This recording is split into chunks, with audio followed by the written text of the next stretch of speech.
नमस्ते बच्चों, मैं सपना जैन आपको क्लास 11th आरोह भाग 1 का पाठ 7 पढ़ाने वाली हूँ, जिसका शीर्षक है रजनी और इसकी लेखिका हैं मनु भंडारी जी। तो चलिए शुरू करते हैं लेखिका के जीवन परिचय से। इनका जन्म सन 1931 में हुआ। कहाँ हुआ? तो भानपुरा में हुआ।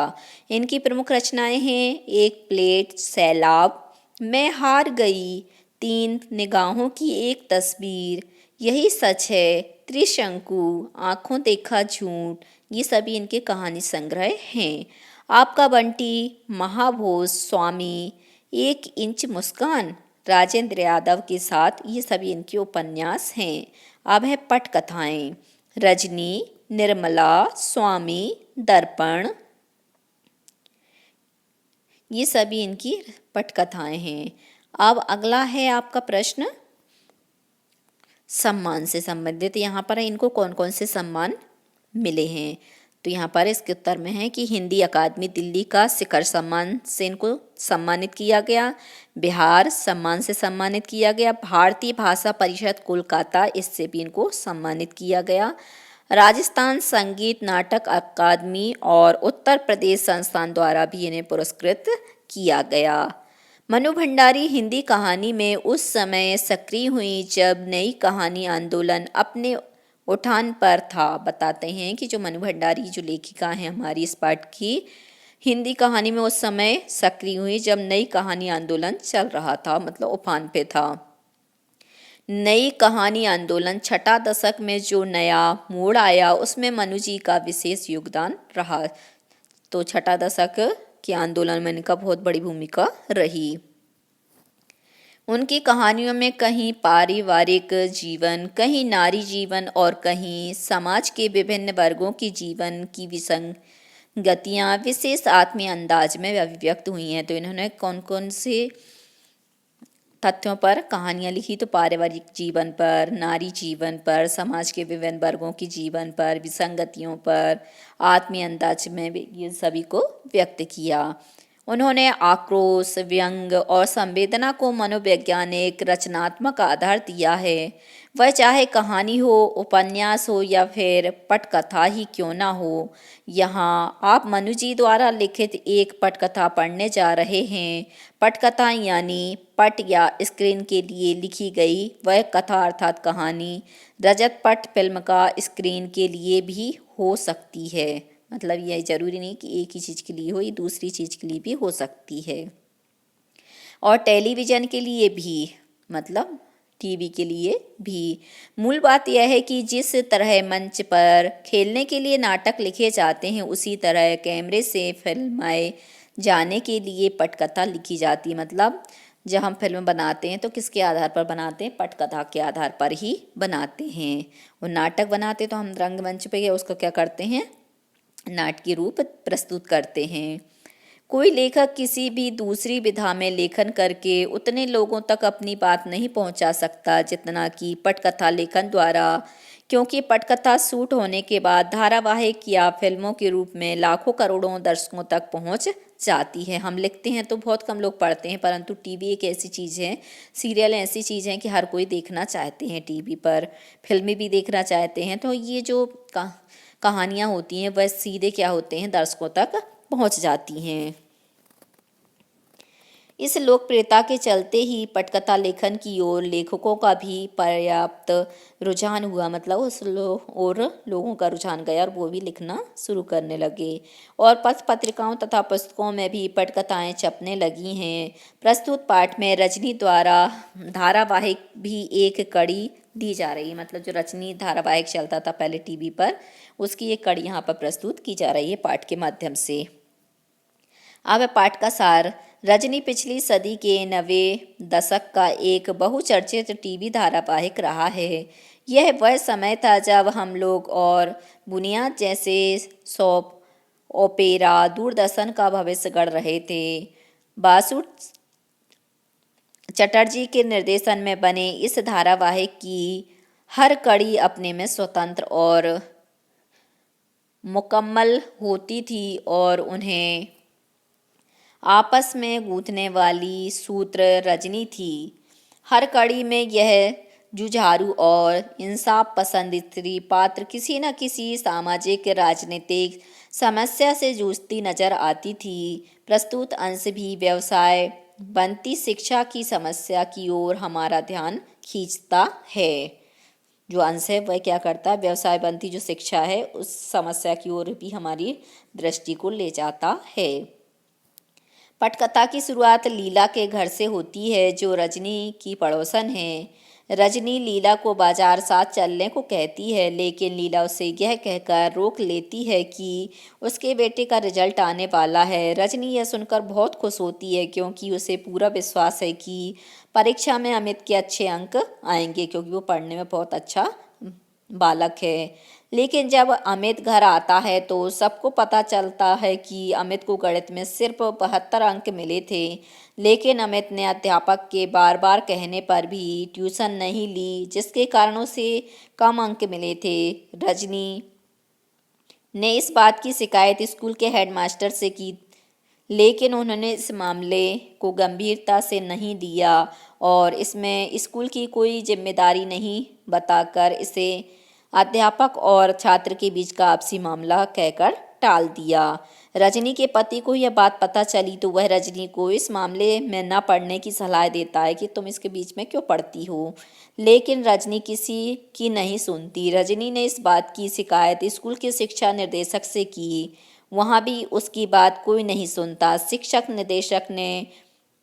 शिक्षा निदेशक ने रजनी को इस बात की शिकायत स्कूल के हेडमास्टर से करने की सलाह दी कि तुम तो जाओ हेडमास्टर से ही शिकायत करो।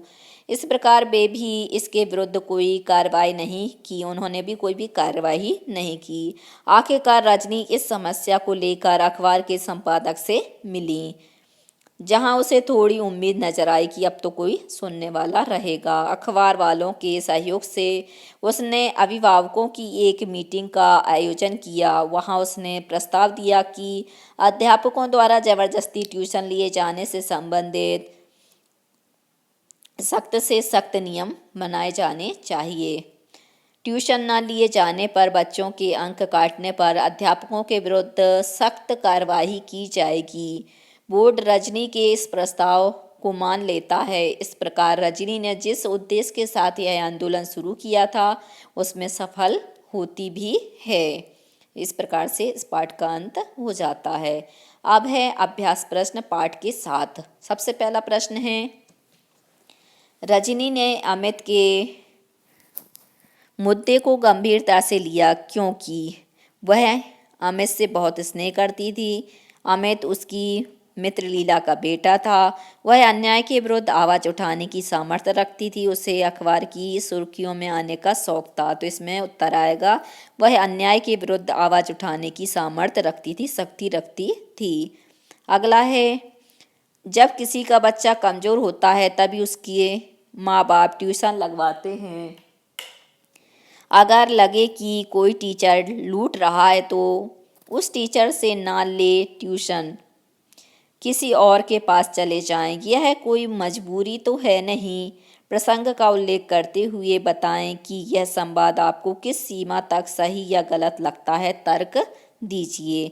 तो अमित के गणित में कम अंक लाने से रजनी ट्यूशन से संबंधित शिकायत लेकर जब हेड मास्टर के पास जाती है तो वे इस बात को गंभीरता से नहीं लेते हैं तथा अध्यापक और बच्चों की समस्या कहकर टाल देते हैं। रजनी इस समस्या की शिकायत शिक्षा निर्देशक से करती है। शिक्षा निर्देशक के अनुसार माँ बाप के लिए बच्चों को ट्यूशन भेजना कोई मजबूरी तो है नहीं। यदि उन्हें लगता है कि कोई अध्यापक लूट रहा है तो वे किसी दूसरे अध्यापक के पास जा सकते हैं।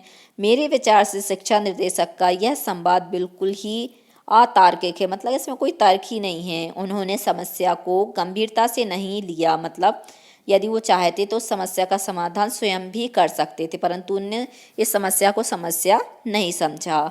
अध्यापकों द्वारा ट्यूशन के लिए मजबूर किया जाना और न पढ़ने पर कम अंक देना ये उनके लिए कोई बड़ी समस्या नहीं थी। शिक्षा निदेशक के लिए उनके द्वारा कही गई इस तरह की बातें उनकी गलत सोच को व्यक्त करती हैं कि ये सब उनकी गलत सोच का ही परिणाम है कि उन्होंने सही निर्णय नहीं लिया। अगला प्रश्न है, तो एक और आंदोलन का मसला मिल गया।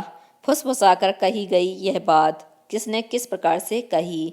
यह बात रजनी के पति ने उस समय कही थी जब रजनी ने अध्यापकों द्वारा मनमाने ढंग से ट्यूशन लेने के विरुद्ध मीटिंग के दौरान भाषण देने के दौरान यह बताया कि कुछ अध्यापकों को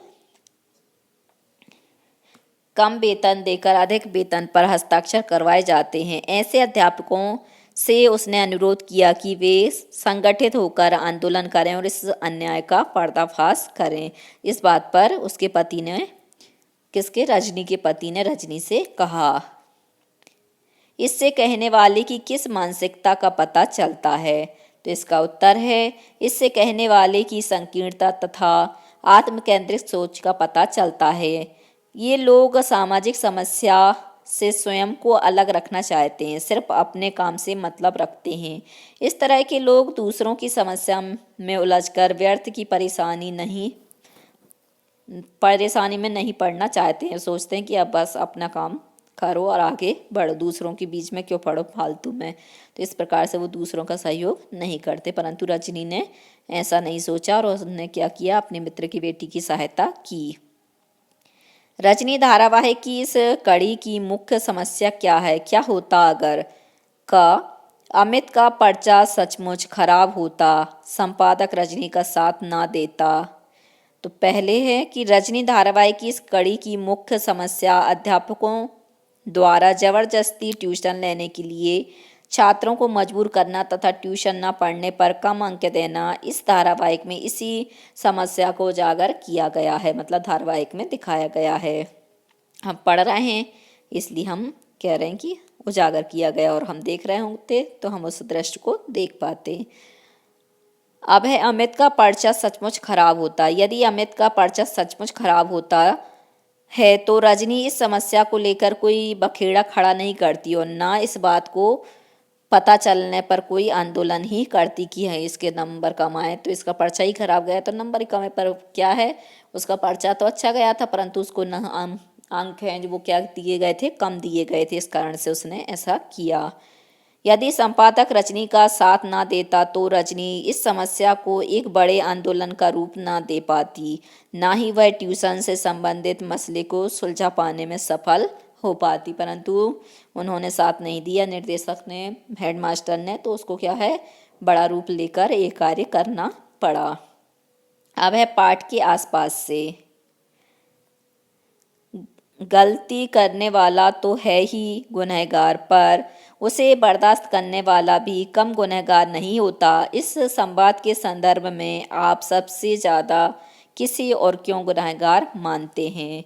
इस संवाद के संदर्भ में मेरे विचार से गलती करने वाला तथा उसे बर्दाश्त करने वाला दोनों ही गुनहगार हैं। ऐसा इसलिए है क्योंकि गलती करने वाला अध्यापक जो ज़बरदस्ती ट्यूशन के लिए बच्चों को मजबूर करते हैं वे दो हैं। साथ ही ऐसे अभिभावक जो इस ज़बरदस्ती को बर्दाश्त करते हैं समान रूप से दोषी हैं। उन्हें इस अन्याय के विरुद्ध आवाज़ उठानी चाहिए। अन्याय बर्दाश्त करने से दोषी को और अधिक छूट मिल जाती है। यदि वो बर्दाश्त करते जाते हैं तो वो क्या करते जाते हैं, और भी ज़्यादा उन पर भार लादते जाते हैं और उनके ऊपर अन्याय करते जाते हैं। इसलिए अन्याय सहन नहीं करना चाहिए। अगला प्रश्न है, स्त्री के चरित्र की बनी बनाई धारणा से रजनी का चेहरा किन मायनों में अलग है? तो इसका उत्तर है, सामान्यतः स्त्री का चरित्र कोमल, सहनशील, कमजोर तथा शांत व्यक्तित्व का माना जाता है, जबकि रजनी का चरित्र ठीक इसके विपरीत है, उल्टा है। वह एक साहसी, शक्तिशाली तथा अन्याय के विरुद्ध आवाज उठाने वाली महिला है, नारी है। प्रायः घरेलू नारी अन्याय को सहन कर चुप रहती है, लेकिन रजनी अन्याय के विरुद्ध अकेले लड़ जाती है। वह अध्यापकों द्वारा ट्यूशन लेने जैसी सामाजिक समस्या को भी सबके सामने लाकर उसका समाधान निकालती है। इस प्रकार से जो रजनी है वह अन्य नारियों की अपेक्षा अलग है। अगला प्रश्न है, पाठ के अंत में मीटिंग के स्थान का कोष्टक में दिया गया है, मतलब विवरण कोष्टक में दिया गया है। यदि इसी दृश्य को फिल्माया जाए तो आप कौन कौन से निर्देश देंगे? तो इसका उत्तर, यदि इसी दृश्य को फिल्माया जाए तो निम्नलिखित निर्देश देंगे। नंबर 1, मीटिंग के अनुरूप तैयार किया गया मंच तथा बैनर, लोगों का उत्साह में आना, रजनी का मंच पर भाषण देना।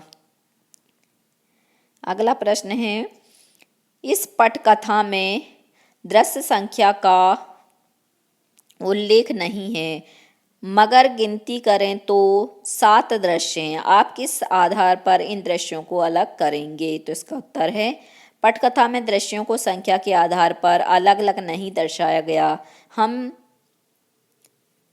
स्थान के आधार पर दृश्यों को अलग अलग कर सकते हैं। अब है अगला प्रश्न भाषा की बात अर्थात व्याकरण से। निम्नलिखित वाक्यों के रेखांकित अंश में जो अर्थ निहित हैं उन्हें स्पष्ट करते हुए लिखिए। का, वरना तुम तो मुझे काट ही देती। अमित, जब तक तुम्हारे भोग नहीं लगा लेता हम लोग खा थोड़ी ही सकते हैं। बस बस मैं समझ गया। तो काट देना, अलग करना, छोड़ देना। रजनी ने अमित का परीक्षा परिणाम काट दिया। भोग लगाना, खिला देना। अमित ने जब जब तक आंटी को खिला नहीं दिया तब तक किसी को नहीं खाने दिया। बस बस और अधिक कहने से रोक दिया। संपादक ने रजनी से कहा, बस बस मतलब पर्याप्त है। तो बच्चों, आज के लिए सिर्फ इतना ही। यदि आपको हमारा ये वीडियो पसंद आया है तो लाइक कीजिए, शेयर कीजिए, सब्सक्राइब कीजिए तथा इस पाठ से संबंधित कोई भी प्रश्न है तो नीचे कमेंट्स में पूछ लीजिए। धन्यवाद।